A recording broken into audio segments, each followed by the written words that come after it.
So my next adventure took me up to Kelowna, BC for the O'Brien dealer meeting, but it definitely wasn't without a hiccup on the way. I was so close to missing my connecting flight in Phoenix, I had to run between the flights. I was really lucky that I made that connection because it was actually Father's Day, the way that it worked out, and I had a 3-hour layover in Seattle where my son and wife were waiting for me. So that was cool, you know, just to travel around the world, all different parts, and then to actually catch up with them to have lunch in an airport was just perfect, and especially because it was Father's Day, to get to see him that day.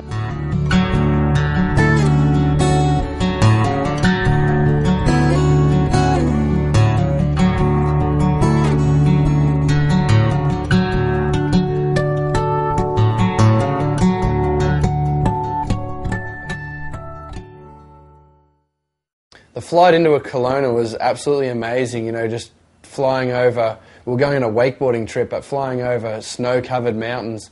And then once we landed in Kelowna, we had about a 2-hour drive. And even that drive, you know, just travelling up through the hills with all these huge big pine trees was just it was a beautiful drive. We've just arrived at the houseboat capital of Canada, here at Sicamous.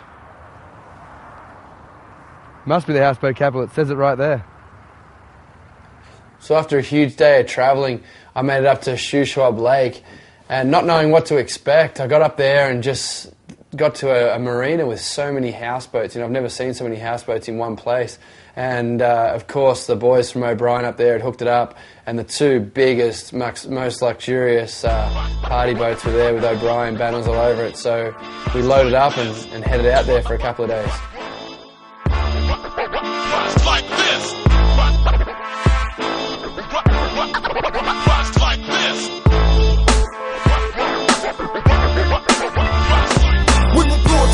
Just to rock this. Who what quote the shore on the mic, so cop this.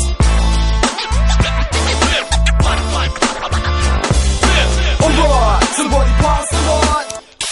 We're blazing it up tonight. Timing is essential. Rockstar elemental. 3 MCs. Marble Point. This is going to be our home for the next couple of days, so here we are.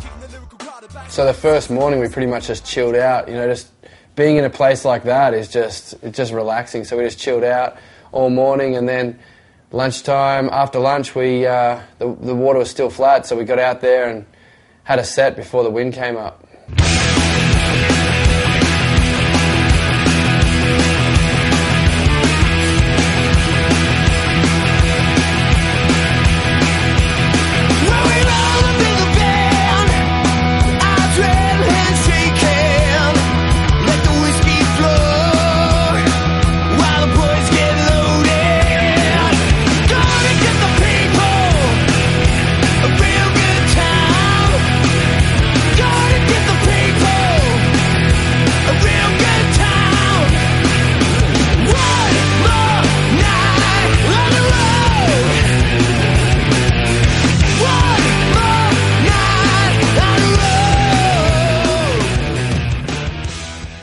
So we're kind of getting cabin fever in the houseboat. There's only so much wakeboarding and hanging out you can do.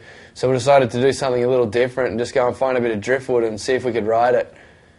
So after scavenging the shores for a nice bit, I found my perfect piece of driftwood. If I was ever to get a perfect bit of driftwood, this bit was it for sure. This is it. Oh, I think this bit's perfect. Here we go. If it works, it'll be my new pro model. What we call it, driftwood by DW.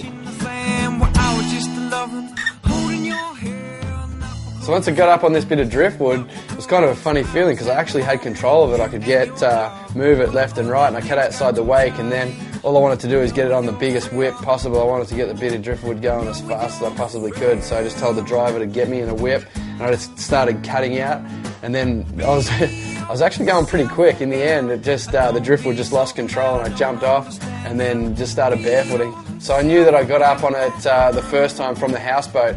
I knew it was possible, so deep water start was in order just to get back to the houseboat.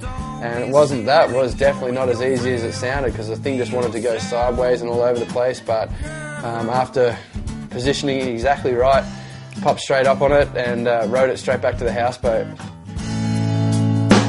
We were having fun, yeah, such a good time, sitting on the couch as we listen to the record rhyme. Doobie Brothers, listen to the music. cause I got